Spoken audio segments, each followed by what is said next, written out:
Now to that breaking news, hundreds of homes still under evacuation orders as crews work to keep the community safe from that styrene leak that has been stopped, but the danger is not over. Yeah, this is a look at that area that first responders have been urged people to stay away from. Covers about a half-a-mile radius from right there at US 50 and Ohio 128. This is where that leak site is in Whitewater Township. Yeah, now 16 hours later, still a lot of work to do. Crews have been dousing the car since late last night. And of course, we have more into what styrene is in just a few moments and its dangers. We have you covered from every angle. Nicole Aponte is tracking the impact to the roads, schools, businesses. But we start with Danielle Dindak with what we've learned overnight. Danielle.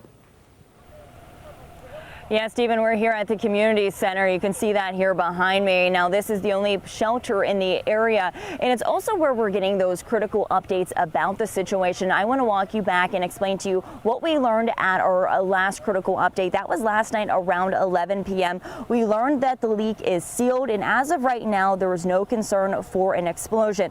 But the situation is far from over. First responders are still working to cool the tank. Thankfully, as of right now, no one has been seriously hurt, but several people were treated for issues because of the leak. I also want to mention there were employees on the train when it started. They were sent home, and we were told they are in good spirits. As for the evacuation order, it covers about a half-mile radius or around 200 homes.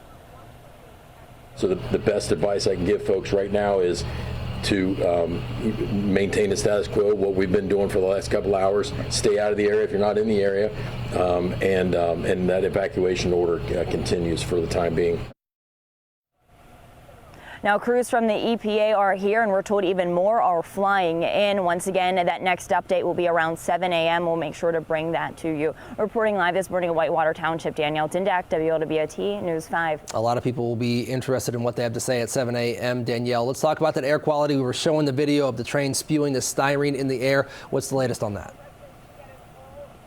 Yeah, Stephen, I think that's the big question swirling in so many minds right now. I can let you know there's testing being done. They're monitoring the situation. A lot of that testing came last night. We were told that it would take multiple hours to get those results back. Those results are expected sometime this morning. All right, Danielle Dindak live for us out there in Whitewater Township. Danielle, thanks so much. We do appreciate it.